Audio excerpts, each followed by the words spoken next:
Hola les gens, j'espère que vous allez bien. On se retrouve aujourd'hui pour un update lecture. Nous avons ici une bonne lecture, une excellente lecture, ainsi qu'un DNF, en sachant que je n'abandonne jamais mes lectures. Même quand elles ne me plaisent pas, j'essaie un maximum de les terminer, mais là je n'ai pas pu. Donc je pense que vous imaginez que cette lecture a dû être terrible. Je vais vous parler de ces livres tout de suite et c'est parti. Si jamais, excusez ma voix ainsi que mes reniflements, je suis malade, j'ai une angine et un rhume. L'angine ça va un petit peu mieux, le rhume pas trop. Donc si jamais, excusez-moi. Le premier livre que j'ai lu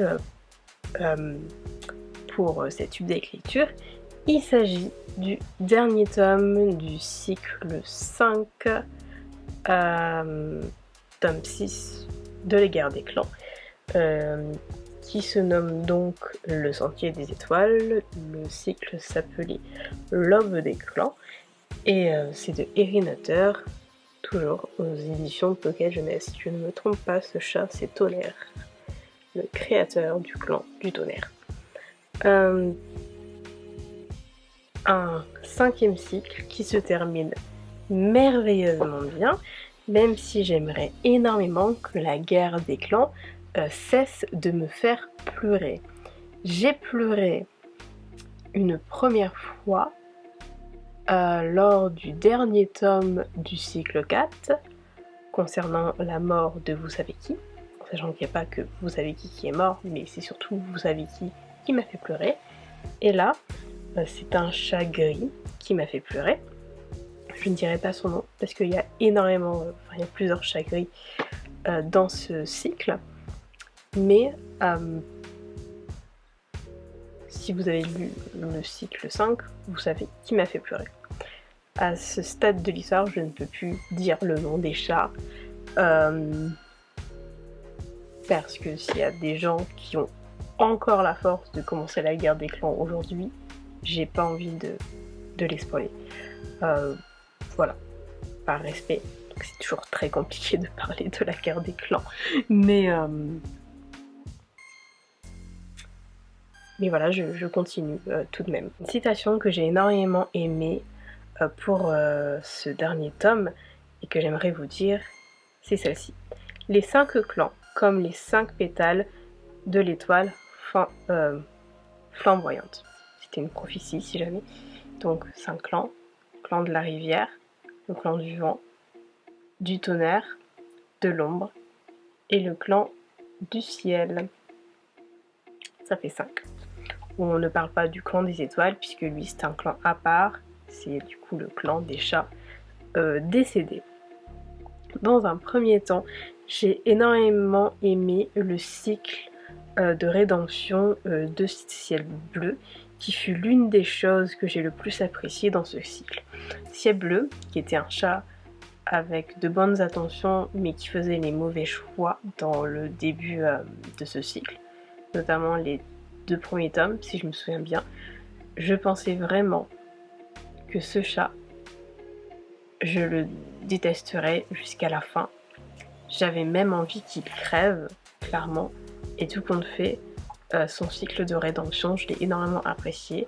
J'ai su apprécier ce personnage à sa juste valeur en comprenant c'est tard, malheureusement, que c'était un chat qui avait de très bonnes intentions pour les siens, mais qui avait simplement fait les mauvais choix, qui avait fait de terribles décisions, que ce soit dans ses décisions ou même en accordant sa confiance au mauvais chat.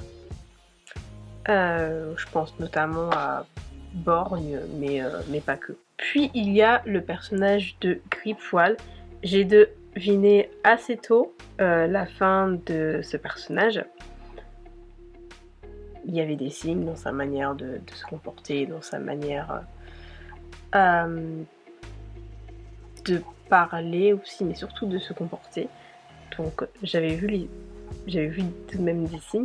Je suis assez contente que la dernière page de ce roman de ce cycle même se termine avec lui, puisqu'on a commencé ce cycle en étant avec lui et on l'a terminé en étant avec lui. C'est un peu comme si c'était lui qui nous avait raconté cette histoire. C'est un peu comme si... comme si c'était lui qui nous avait raconté cette histoire, le commencement, la naissance des clans.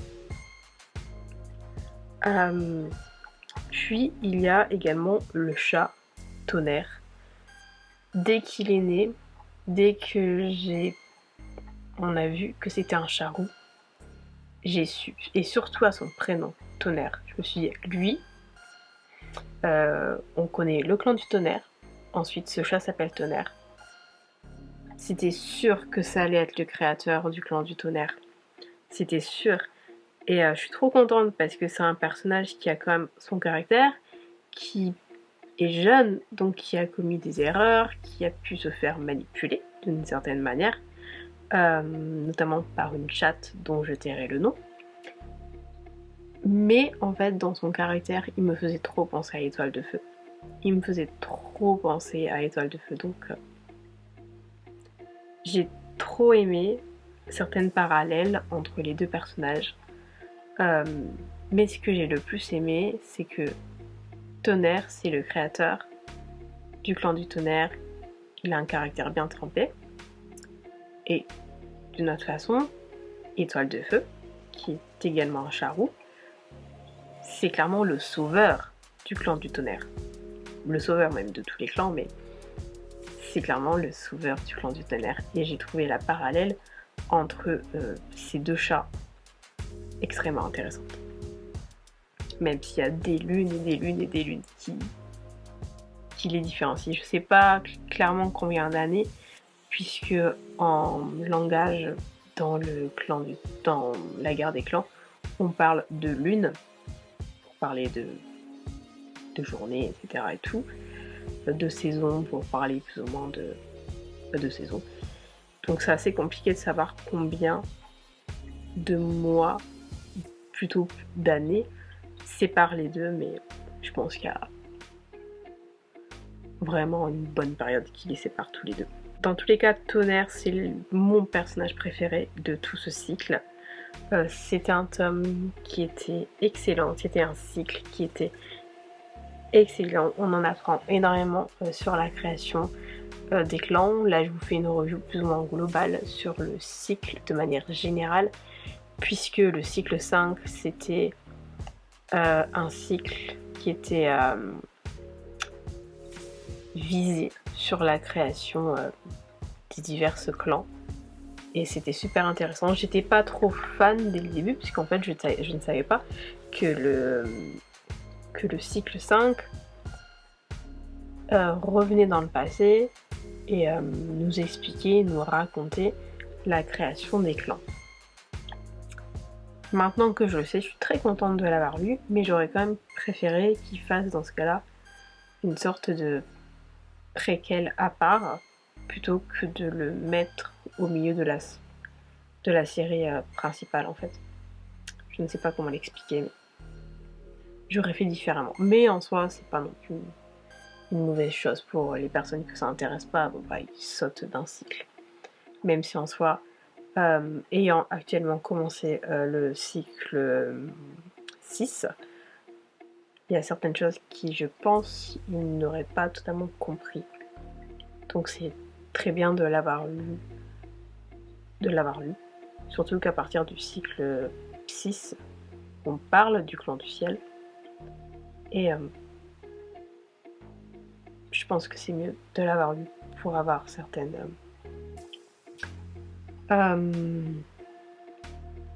références par rapport au clan du ciel.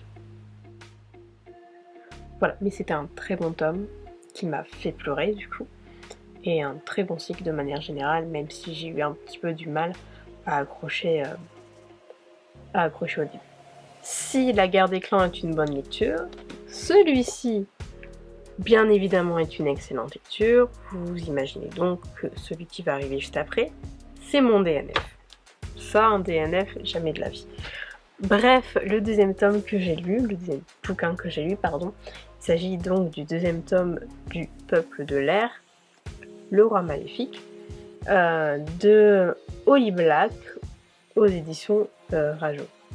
Je trouve la couverture incroyable, surtout quand on sait ce qui se passe avec le peuple de la mer et qu'on voit l'eau et tout partout, la couronne, sans dire long. Une citation que j'ai énormément aimée dans ce deuxième tome, c'est celle-ci.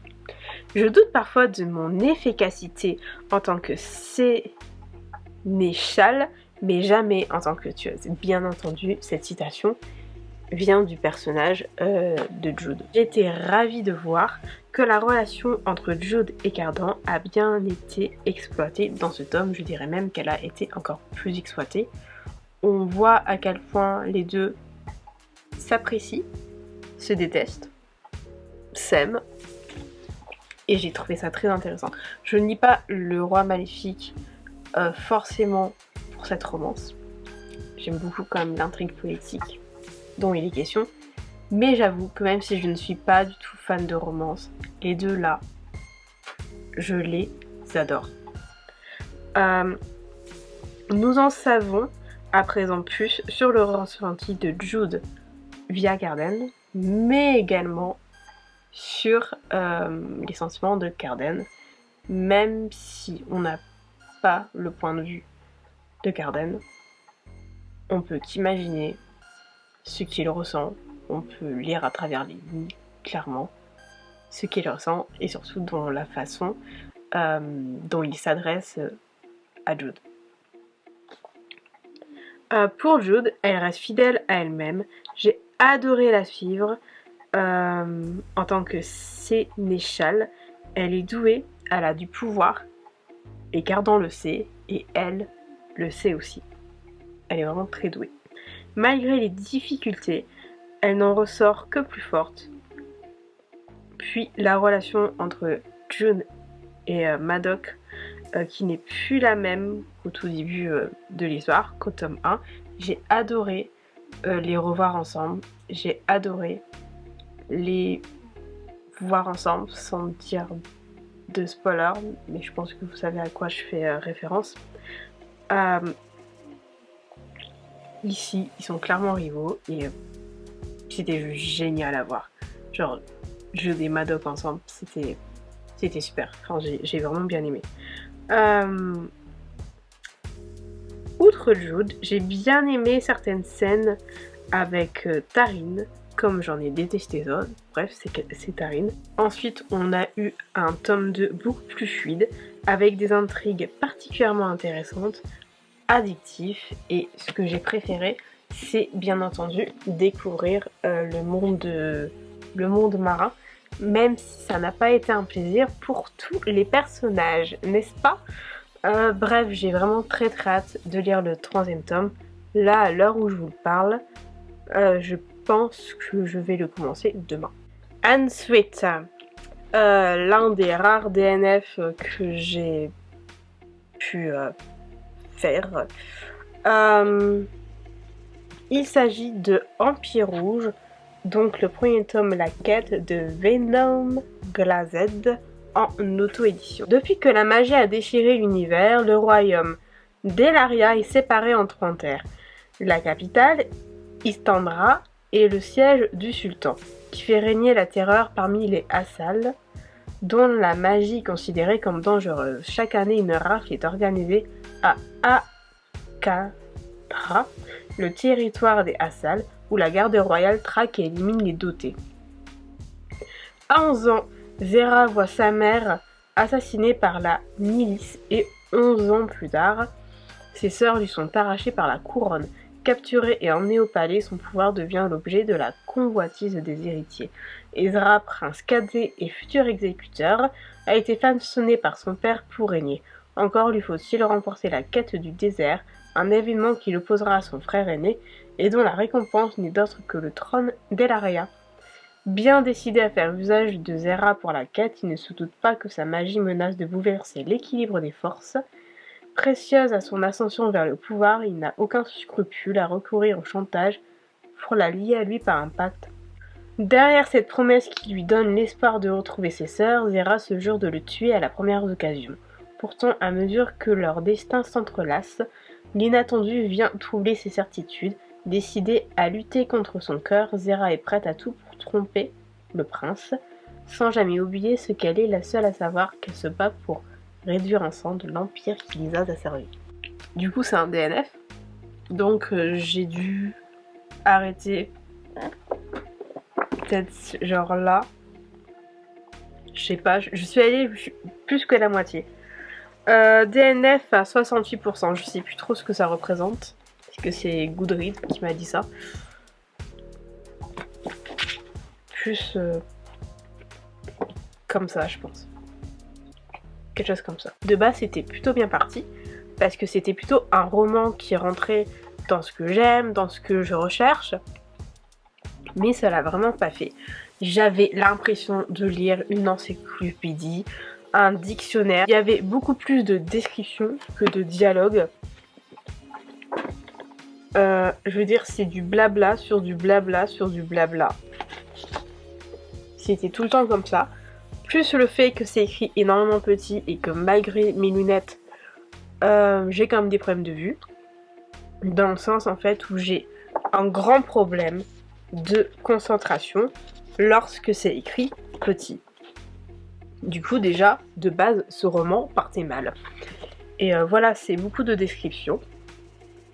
Donc, comme je l'écris, je fais une petite review pour au moins dire pourquoi je l'ai abandonné. C'est un roman avec un haut potentiel, mais vraiment mal exploité. Gâché par un texte lourd et une écriture pas du tout fluide. J'ai eu une difficulté folle à entrer dans l'histoire, au point de lire et relire à plusieurs reprises la même phrase. Et c'est vrai parce que il y avait des phrases qui avaient pas trop de sens, qui étaient mal tournées. Ensuite, les deux protagonistes n'aidaient à rien. Les répliques étaient particulièrement lourdes et surjouées de dingue, comme s'il fallait qu'ils slay, qu'ils pètent, qu'ils cassent tout. Ce qu'ils disent, c'était vraiment too much et surtout pas crédible. Et comme je l'ai dit, une encyclopédie le truc. Du coup, je l'ai DNF. Je sais pas trop encore ce que je vais en faire. Si je vais le déposer dans une boîte à livres ou alors si je vais le revendre. J'ai pas encore pris ma décision. C'est dommage parce qu'en soi, il avait un bon potentiel. L'idée était bonne. Mais il y avait quand même beaucoup de choses à revoir. Pourtant, je sais que l'autrice est passée par beaucoup de corrections. Beaucoup de personnes sont repassées dessus. Mais franchement, ça l'a pas fait pour moi. C'était clairement une encyclopédie, un dictionnaire. J'avais l'impression qu'elle nous donnait des leçons de morale.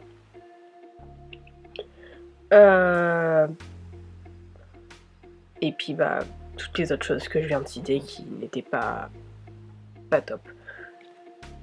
Donc voilà, dans tous les cas, je vais pas le garder. Il va partir de ma bibliothèque. Et voilà, et désolée d'avoir eu du mal à parler, mais je suis encore fortement malade. Cette update lecture est maintenant terminée. J'espère qu'il vous aura plu. J'espère que ça n'aurait pas été compliqué de me comprendre malgré ma voix qui part dans tous les sens. On se retrouve très bientôt pour de nouvelles vidéos. En attendant, n'hésitez pas à liker la vidéo si elle vous a plu, à vous abonner à la chaîne si ce n'est pas encore fait, à partager la vidéo sur les réseaux sociaux, à me rejoindre sur les réseaux sociaux, tout est en barre d'infos, et on se retrouve très bientôt pour de nouvelles vidéos. Ciao!